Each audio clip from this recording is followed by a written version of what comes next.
Hello and welcome to day 2 of our abundance journey together. I'm Katie de Jong and I'm really excited to have you here with me. Our first day yesterday in the Abundance Challenge, we went through quite a lot of information. So for today, I want to just do a quick recap of what we talked about yesterday to make sure it's all, it's all very clear and we have a clear understanding of the foundations before we move forward into trying to manifest more abundance into our reality. So I mentioned that that what I was going to teach you, well, for many of you this may not be new at all, and I know that it's in some circles it's very common knowledge nowadays because science is slowly catching up with what ancient spiritual traditions have been saying for thousands of years. And so in some circles this is very common knowledge, but I wanted to make sure we're all on the same page before we go forward into the abundance journey, to make sure we all are on the same understanding that that we are aware that we are not just our physical human bodies, that Newtonian physics, as it was with all Newton's major discoveries in physics in the 1900s, a lot of us, especially in conventional medicine, came to believe that we are just our physical bodies. And it was thanks to a lot of scientific breakthroughs, mostly in the area of quantum physics, and Einstein had been saying all along that we are all a field of energy, that there's no separation between us and everything else around us, that we are all interconnected via an energetic web. And Einstein was one of the first, I believe, to insist that we are all impacted by this energetic field around us, and we have an impact on it also. So yesterday we talked about the human energy field and how all of us have a physical body which is infused with energy. I talked about Greg Braden's book, The Divine Matrix. He calls it the Divine Matrix, the web of energy that connects us all.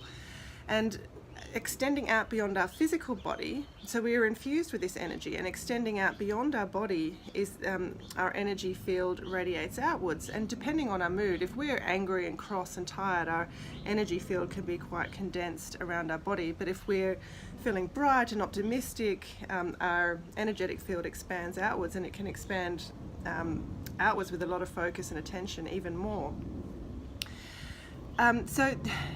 The bottom line is that everything is energy, and many cultures have known this all along. The Japanese call it ki, the Chinese call it chi, the Indians refer to it as prana, the energetic life force.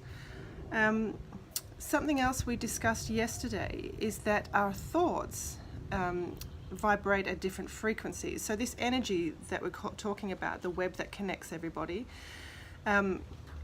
is impacted by the quality of our thoughts, and we are impacted by the quality of our thoughts. And I talked yesterday about how our thoughts have different frequencies. So thoughts like thoughts that are centered around kindness, love, compassion, understanding, joy, they all vibrate at a high frequency. And emotions like anger, rage, jealousy, bitterness, resentment they vibrate at a lower frequency. And so our energetic field around us becomes impacted by our thoughts. And when we think a thought, the frequency of that thought emanates into the field beyond us. And so you probably know how it feels when you're around someone who's grumpy and feeling really down. You can feel it often straight away. And likewise, the opposite is also true. When the key to manifesting abundance in our life is getting very clear on what we desire. Because when we desire something, when we really, really want something, we create an energetic blueprint for that thing in our energetic field. And I explained yesterday that the governing law in our universe is the law of attraction, which some people also refer to as the law of mirroring. So, which means basically that what we think and feel on the inside is going to be reflected back to us on the outside. And what we focus our attention and thoughts on must turn up in our reality, because that's the universal law. It's not something that sometimes happens. It's a rule that always happens, is that when we focus our energy and our thoughts on something, it must appear in our reality at some stage. So I talked about the equation for manifesting yesterday, which is that to manifest something into reality, it first starts as an energetic blueprint or a thought in our energy field around us.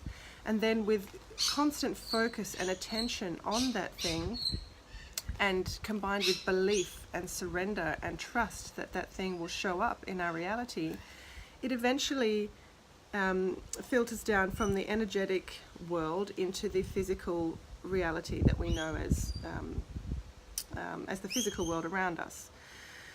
So you can think of it like a funnel. A thought creates an idea that goes up into the funnel, and with focusing our attention, belief, surrender, trust, plus inspired action, that's the other very critical ingredient. And inspired action is action that feels good and joyful and exciting. So, and because those emotions vibrate at such a high frequency, they lift our energetic field to attract similar. So like attracts like. So if we're feeling good and light and flowing, then we are going to attract those life experiences into our reality. So those are the key ingredients of manifesting abundance. So if we want to manifest more abundance in a certain area in our life, the key ingredient is to first get very clear on what you want, because when you put out vague thoughts and ideas, you'll get vague thoughts and results in return. So what I talked about yesterday was the need to get very, very clear on what it is you actually want to manifest, getting very specific. So say you want to earn more money. It's about saying, okay, I want to earn X $1,000 by this date, which means, and you don't have to know how that money is going to come to you, but it needs to be a number that is going to feel exciting and a bit of a stretch, not too big that it feels overwhelming and impossible, because that will lower your frequency and thus your ability to believe, which is a critical element. So it has to be something that you can believe is possible with a little bit of assistance from the energetic field. And so once you believe that's possible, you're setting up the key ingredients. So clear intention, getting very clear on what you want, and making it something that's exciting and joyful, something that you would love to bring into your life. And then the clearer you can be on that financial goal, the better. And the same goes with any goal you want. The clearer you can be, the better, because then you're putting that very clear energetic blueprint into your energy field, and that helps the law of attraction work. So we're going to launch into the teachings of day 2 in a moment, but just wanted to recap for you that you have a human energy field. Everything you think and believe is in that energy field, vibrating at a certain frequency, and you can bring more into your reality of what you want through focusing on it and getting clear about what it is that you want, and believing and surrendering and trusting. And there's a couple of other key ingredients that we're going to talk about in day 2 and day 3. But for today, just remember that the ability to manifest something into our reality is determined by a clear intention or a clear desire, plus belief, surrender, and trust that it will come, plus inspired action. That is, we can't just sit around thinking and hoping this thing appears, but we have to take action in the direction of what we want, and it has to feel joyful and easy and flowing, because those positive emotions help bring what it is that we want into our reality.